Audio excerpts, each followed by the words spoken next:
Hey, before I get started, everything shown in this video is going to be linked into the YouTube description. So our emotions are there whether we acknowledge them or not. And if we don't pay any attention to them, we end up reacting to them and making poor choices than if we are aware of them and then respond to them. So a good habit to get into is naming your emotions, checking in, and we say name it to tame it.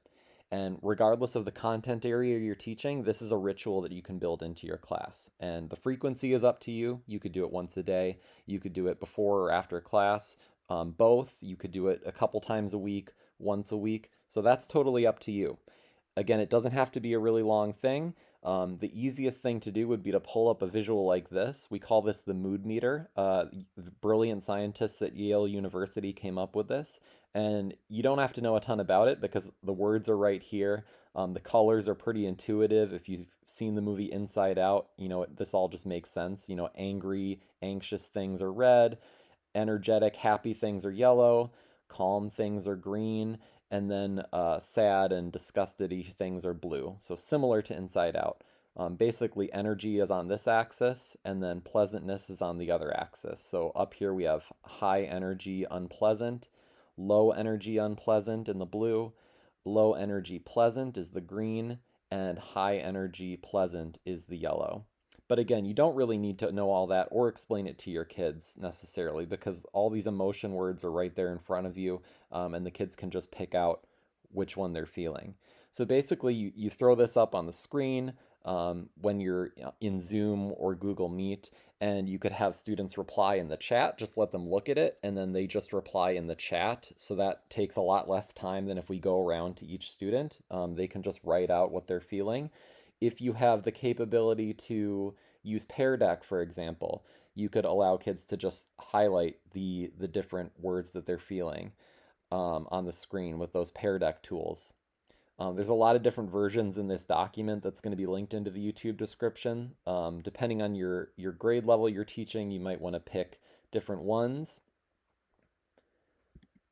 There is also a editable, copyable version. You're going to have to make a copy, but then you can edit. So you could add or remove different emotion words depending on your students and your preferences.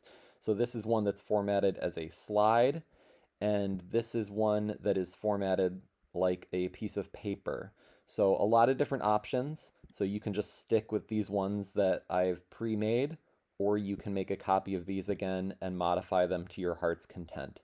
But once you have that, I'd recommend just using it consistently as a ritual so your kids, get into the habit of just recognizing the visual and using it really quickly.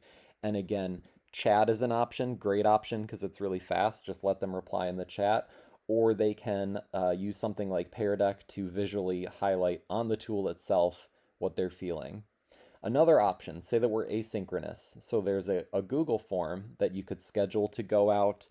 You could put it in your Google Classroom or another online platform and pin it so that it's always at the top. A lot of different ways you could distribute it, but basically kids would just open it up. They can see the same thing, and then they just write down here what word they're feeling right now. And then I threw in the option of they can describe optionally why they think they're feeling that. And again, this is a template of a Google form that you could copy, and then you could change up this image. It's just a picture. So say that you wanted to use one of these other versions, or you wanted to modify it and delete some of these words. You could just screenshot that part of your screen and replace this with your new version. And if you need any help with that, reach out to me and I'll put my email in the YouTube description as well. So again, really good ritual to build in. We use this phrase, name it to tame it, because just acknowledging and labeling our feelings helps us get more control over them. And that's a good habit to teach your kids and to show them that you care about them as a whole person. Thanks for your time.